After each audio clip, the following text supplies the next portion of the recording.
నమస్తే, welcome to great Andhra. మనతో పాటు ఉన్నారు సీనియర్ పొలిటికల్ అనలిస్ట్ జిఆర్ మహర్షి గారు. నమస్తే సార్. నమస్తే చందన గారు.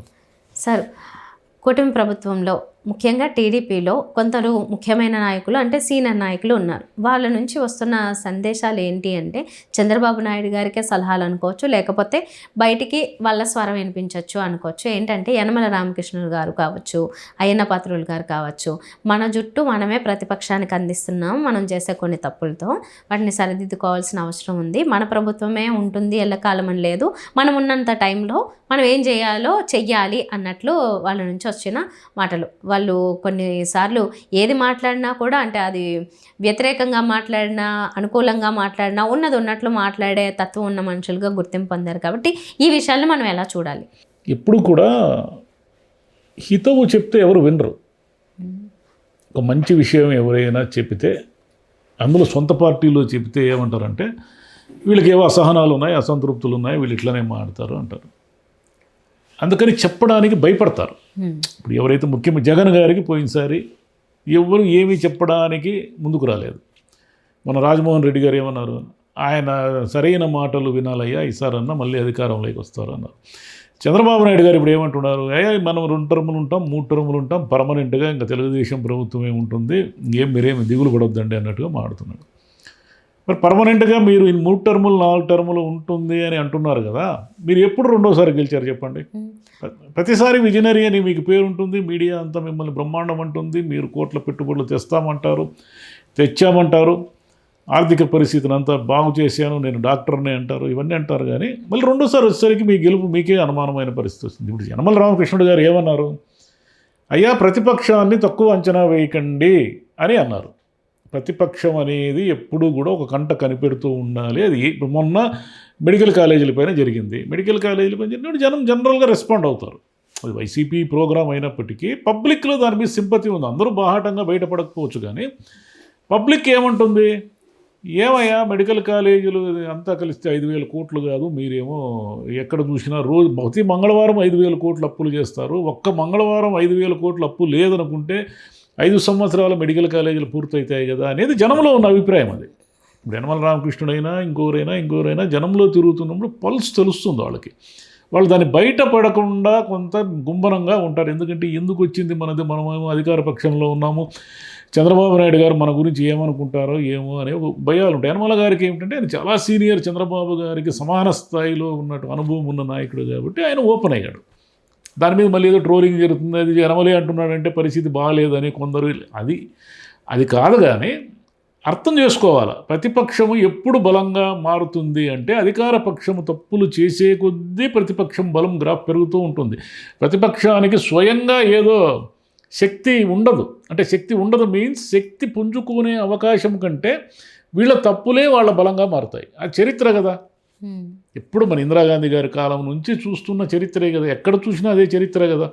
కేసీఆర్ గారు ఇక్కడ ఏం చేశారు, ప్రతిపక్షం లేకుండా కాంగ్రెస్ని ఫినిష్ చేయాలనుకున్నారు. ఇప్పుడు కాంగ్రెస్ ఏమైంది, అధికారంలోకి వచ్చి నిన్న ఓడించింది బీఆర్ఎస్ని. మరి ప్రతిపక్షం చచ్చిపోయిందా? చచ్చిపోలేదు కదా. ప్రతిపక్షాన్ని ఎప్పటికీ చంపలేరు. చంద్రబాబు నాయుడు గారు అంతకుముందు ఏమనుకున్నారు, 23 మందిని నేను లాగేసి మంత్రి పదవులు ఇచ్చేశాను, జగన్ పని అయిపోయింది, చాప్టర్ క్లోజ్, వైసీపీలో ఈసారి ఉండదు సీను అనుకున్నారు.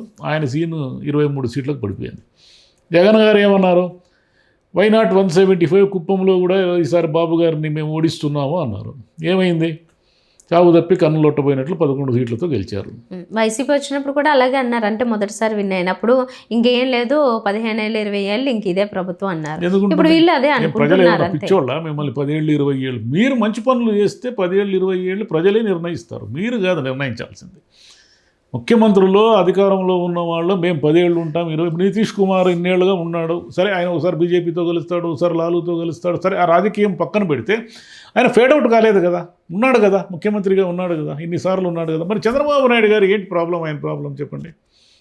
ఆయనేమో నేను ఈసారి గెలుస్తా, జగన్ని మనం ఈసారి ఊదేస్తాము అన్నట్టుగా మాడుతున్నారు. ఈయనేమంటాడు, ప్రతిపక్షాలని గమనించకపోతే ప్రతిపక్షం మనల్ని ఊదేస్తుంది అని ఈయన అంటాడు.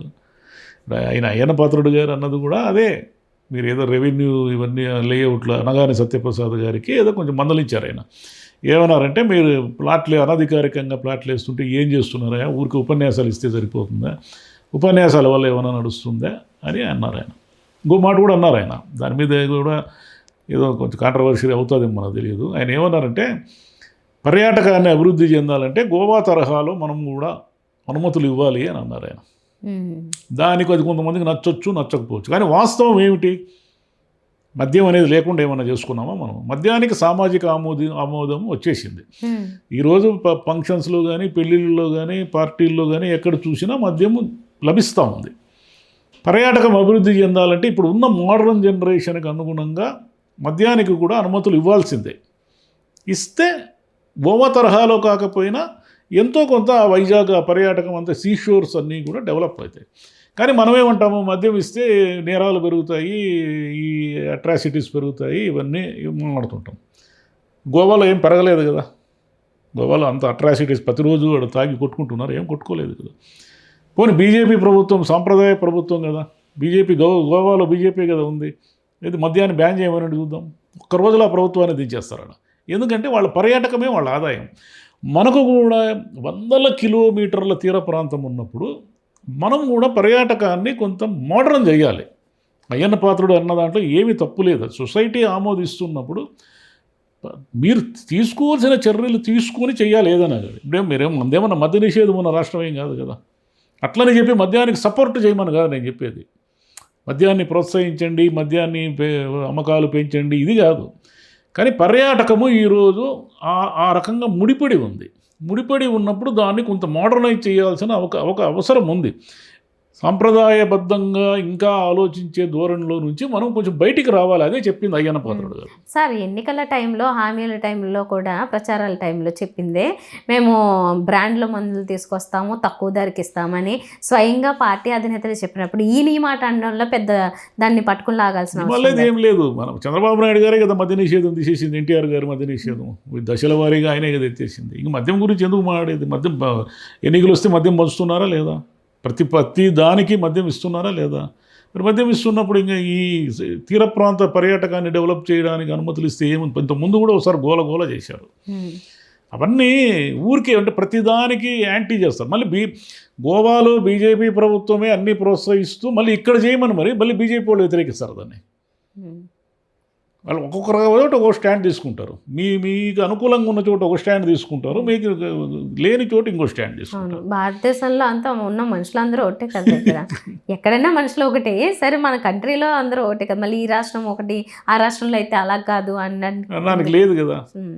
అట్లనే వీళ్ళిద్దరు చెప్పింది హితవు చెప్పినారు, కానీ ఇద్దరు చెప్పింది మంచి మాటలే. కానీ ఎవరు వింటారు? చంద్రబాబు నాయుడు గారు వింటారా? చంద్రబాబు నాయుడు గారు ఏమంటారు? పోయాప ప్రతిపక్షం ఏడుంది, మేము ఎప్పుడో ఊదేశాం ప్రతిపక్షాన్ని. జగన్ ఎక్కడున్నాడు? ఇంకా 11 సీట్లకు పరిమితమై ప్రతిపక్ష హోదా ఇమ్మని కోర్టులని రిక్వెస్ట్లు పెట్టుకుంటున్నాడు అని ఆయన అంటాడు. అంతే కదా. ప్రతిపక్షాన్ని ఒక కన్ను వేసి ఉంచాలనేది చాలా కీలకమైన విషయం. అది చంద్రబాబు నాయుడు గారికి తెలియంది కాదు, కానీ ప్రతిసారి ఆయన ప్రతిపక్షాన్ని తక్కువ అంచనా వేసి మునిగిపోతాడు. ఓకే సార్, అందుకే ఒక రకంగా ఆయనకి ఉండుంటుందిలేండి. అందుకే కదా ప్రతిసారి జగన్ని మళ్ళీ తీసుకురావద్దని చెప్తుంది కూడా. ఆ జగన్ అంటే భయం ఉంది ఆయనకి.